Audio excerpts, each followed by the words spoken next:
પ્યારા પ્રિય સજ્જન આત્માઓ, જય ગિરનારી, જય માતાજી અને જય દ્વારિકાનાથ. આજે આપણી આસ્થાની યાત્રા દ્વારિકાનાથના દર્શન કરવા માટે ખૂબ આતુર છે અને ઘરેથી ઝડપથી તૈયાર થઈ અને દ્વારિકાનાથજીના દર્શન કરવા માટે થઈ અને નીકળી ગયા છે. દ્વારિકાનાથજી નજીક આવે કે આપણે નજીક જઈએ ને ગૌ માતાના દર્શન ન થાય તો કૃષ્ણ કનૈયા લાલ રાજાધિરાજ દ્વારિકાનાથની કૃપા આપણી ઉપર ના હોય એવું લાગે, પણ એ શક્ય જ નથી. કાનુડાને ભગવાન દ્વારિકાનાથને કૃષ્ણ કનૈયા લાલ મુરલી મનોહર નંદ નંદન યશોદાનંદન શ્યામ સુંદર શ્રી કૃષ્ણ કનૈયા લાલને ગાય માતા ગૌ માતા ખૂબ વાલા છે. એટલે ગૌ માતાના શુકન થઈ ગયા છે. હવે આપણે ધીરે ધીરે દ્વારિકા નગરી તરફ પ્રયાણ કરીએ છીએ. શીતલ ઠંડી હવા આવે છે, સૂર્યાસ્તનો સમય છે અને કેટલા સુંદર સરસ મજાના દ્વારકા ઓખા બેટ જવા માટેના સરસ મજાના રસ્તા, બ્રિજો, ઇલેક્ટ્રિક પોલ, લાઇટ, વીજળી વગેરે સુવિધા સહિત સુંદર મજાની યાત્રા આપણી આગળ ધીરે ધીરે વધી રહી છે અને ગાડીઓ પણ સુમ દઈને નીકળી જાય છે. પાણીના રેલાની જેમ ગાડીઓ ચાલે એવો સુંદર સરસ મજાનો રોડ છે. આંબા નીચે બેઠા હોય, કેરી ખાધી હોય, છાંયો લીધો હોય ને આંબાના વખાણ ન કરીએ તો આપણે નુગરા કહેવાઈએ. એટલે આ ગવર્મેન્ટે આવી સુંદર સરસ મજાની સુવિધા આપી છે તો એની પ્રશંસા કરવી જરૂરી જ છે. ભલે ટોલ ટેક્સ થોડો વધારે છે ને એ લેતા આવી બરાબર, સામે સુવિધાએ આપેલી છે ને, સમય બચે, પેટ્રોલ બચે. એટલે આવો સુંદર સરસ મજાનો રસ્તો તમને ખબર જ ન પડે 100 ઉપર ગાડી વહી જતી હોય તો પણ. અને હવે આપણે જે દ્વારિકાધીશજીનું ટોલ નાકું છે એ લગભગ નજીક આવી ગયેલું છે. એટલે હવે ટોલ નાકાએથી આપણે ટોલ આપી અને પછી આગળ દ્વારકાધીશજીના દર્શન માટે જશું. પહેલાં આપણા રૂમે જશું, ત્યાં આરામ કરી લઈએ, થોડો ફ્રેશ થઈ ને પછી તમે દ્વારકાધીશજીના દર્શન તમને કરાવું. પરંતુ મોબાઈલ, પાકીટ, ચામડાના બેલ્ટ, ગાડીની ચાવી વગેરે કાંઈ પણ અંદર લઈ જવા દેતા નથી. એટલે બારોબારથી ધજાજીના તમને ખાસ દર્શન કરાવીશ. અને એના પછી આપણી યાત્રા જશે ભીમરાળા, જ્યાં મા સતી આઈ શ્રી મોગલમાનું ધામ છે અને જ્યાં મોગલમાનો જન્મ થયેલો હતો, જન્મભૂમિ છે, પ્રાકટ્ય સ્થલી છે. એ ભીમરાળા મોગલમાનું સ્થાન આવેલું છે, ત્યાં જશું. એટલે હવે દ્વારકાધીશ પહોંચી ગયા છે આપણે બરાબર. અમારા ભંડારીજી પણ અમારી સાથે છે. એને પણ કોઈ નાની મોટી વસ્તુની ખરીદી કરવી હશે એ કરશે. ને આપણું પુરુષોનું કામ શું હોય કે પર્સ, પાકીટ અને પાણીની બોટલ સાચવીને એક જગ્યાએ ઊભું રહી જવાનું, હસતું મોઢું રાખવાનું, પાકીટ ખુલ્લું રાખવાનું આપણે. એટલે એ લોકોને જે ખરીદી કરવી હોય એ બધી કરી શકે. આ દ્વારિકા નગરીની માર્કેટ છે, બજાર તમે જોઈ શકો. સુંદર સરસ મજાના ભગવાનના પિતાંબર, વાઘા અમારા ભંડારીજી ગોઠવાઈ ગયા છે. પ્રસાદી, તુલસી માળા, કંઠી, ગોપીચંદન, ભગવાનને ગોપીચંદન ખૂબ પ્રિય છે. ગૌમુખી માળા, દ્વારકાધીશજીના ચિત્રો, કપડામાં ઓલા ફોટા બધું ખૂબ માર્કેટની અંદર બજારમાં વેચાય છે.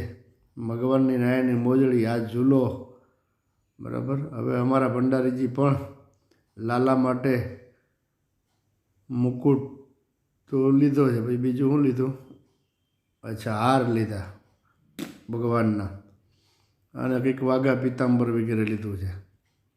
હવે તમે દ્વારકાધીશના મંદિરની અંદર દર્શન કરાવો છો. જય દ્વારકાધીશ. અને અમારા જેટલા પણ સબસ્ક્રાઈબર મિત્રો છે એ બધા ચેનલને લાઈક કરવાનો ભૂલશો નહીં અને કોમેન્ટ ખાસ લખજો ને કોમેન્ટમાં જય દ્વારકાધીશ જય ગિરનારી લખજો.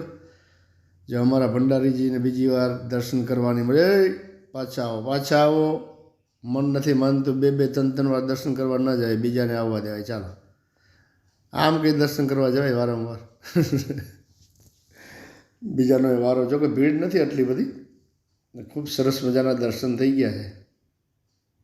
એક ફોટો अपना भी हो जाए तो हो गया अपना फोटो. चलो આ દ્વારકાધીશજીના મંદિરના દર્શન કરો.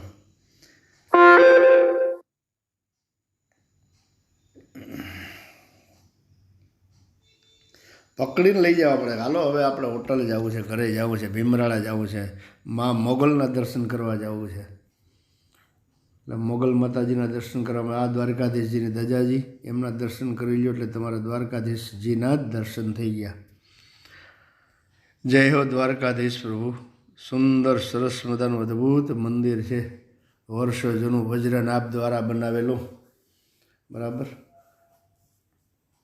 હવે આપણે અહીંયા દ્વારકાધીશજીના દર્શન થઈ ગયા. હવે આપણે અહીંથી પ્રસ્થાન કરશું સીધા મા મોગલની નગરી. બરાબર. આ બધું ચેકઆઉટને જાણે મોગલધામ પહોંચી ગયા સમજો આપણે અહીંથી નીકળ્યા એટલે સીધા. જય મા મોગલ. ચાલો એક ફોટા હો જાય આપણા બી. આ મોગલ માતાજીનું મંદિર છે. હવે તમને હેઠા ઉતરી લઈ જઈએ છીએ દર્શન કરવા માટે. ખૂબ સુંદર સરસ મજાનું દિવ્ય ભવ્ય અલૌકિક અદ્ભુત પ્રશંસનીય એવું મંદિર છે. દ્વારકાથી બિલકુલ નજીકમાં છે ને માતાજીની પ્રાકટ્ય સ્થળી છે. માતાજી આ જગ્યા ઉપર એમનો જન્મ થયો હતો, પ્રકટ થયેલા હતા. પછી મંદિરના અમુક નીતિ નિયમો છે ને મને બહુ ગમ્યા છે. ટૂંકા કપડાં પહેરીને કોઈ લેડીઝે અંદર આવવું નહીં. બરાબર. જો આ ચારણ માતાઓ બધી બહાર નીકળી છે એમનાય દર્શન થઈ ગયા. બરાબર. આ શ્રી મોગલમાં પ્રાગટ્ય ભૂમિ જન્મભૂમિ આપનું હાર્દિક સ્વાગત કરે છે એવો બોર્ડ ટ્રસ્ટ ભીમરાળા. અહીંયા પણ રોકાવાની વ્યવસ્થા છે, ભોજન પ્રસાદની પણ વ્યવસ્થા છે. અમે તો ફરી પાછા દ્વારકા જઈ અને બધું કરશું. માતાજીને વંદન પ્રણામ કરવા ચોક્કસ આવશું ને એ ભૂલશું નહીં. એટલે એના માટે આવ્યા છે. અને આપણી આસ્થાની યાત્રા નામની જે ચેનલ છે એ તમને જૂના જ દેવ મંદિરો બતાવશે. ઘણા લોકોની કોમેન્ટ હતી કે ઓલું મંદિર દ્વારકામાં ને ઓલું તમે નથી બતાવ્યું, પણ એ બધા મંદિરો નવા છે. એટલે અમારી ચેનલનું લક્ષ્ય એ છે કે તમને જૂનામાં જૂનું હોય ને મંદિર હોય, ગુફા હોય, વન હોય, પર્વત હોય, સાગર હોય, આવું બધું તમને અમે દર્શન કરાવીએ છીએ. જય ભોલેનાથ. આ એક ભીમેશ્વર મહાદેવનું મંદિર છે અહીંયા જગ્યાની અંદર. એમના દર્શન કરો આપ બધા અને પછી આપણે આગળ જઈએ હવે માતાજીના દર્શન માટે. સુંદર સરસ મજાનું જુઓ કેવું મંદિર છે. ખૂબ વિકાસ થયો છે આ જગ્યાનો પણ અને દ્વારકાની નજીકમાં જ છે. એટલે અમારી ચેનલને સબસ્ક્રાઈબ કરો, એ તો ભૂલવાનું જ નહીં. અને કોમેન્ટમાં તમે જય માતાજી, જય દ્વારકાધીશ, જય ગિરનારી ગમે તે લખશો એ ચાલશે. જો માતાજીના દર્શન કરો, જૂનામાં જૂનું સ્થાન આ મોગલ માતાજીનું. અને તમને આ વિડીયો કેવો લાગ્યો છે એ ખાસ અમને કોમેન્ટમાં જણાવજો. તમારા સગા વાલા ઈષ્ટ મિત્રો જે કંઈ પણ હોય, જે કોઈ પણ હોય તે બધાના વિડીયો મોકલજો. એટલે એમને પણ દ્વારકાધીશ અને આ શ્રી મોગલ માતાજીના દર્શનનું પુણ્ય ઘરે બેઠા બેઠા જ પ્રાપ્ત થાય. આ એમના માતુશ્રી, એમનું પ્રત્યે નાનું એવું મંદિર છે. ચાલો હવે તમારાથી વિખૂટા પડીએ છીએ. જય ગિરનારી, જય માતાજી. અને આજનો અમારો દ્વારકાધીશની યાત્રા છે એ અહીંયા પરિપૂર્ણ થાય છે. હવે ગિરનારની યાત્રા અને ગિરનારની ગુફાઓ વિશે તમને રોજ એક વિડીયો અઠવાડિયા પછી પ્રાપ્ત થશે. ચાલો જય ગિરનારી.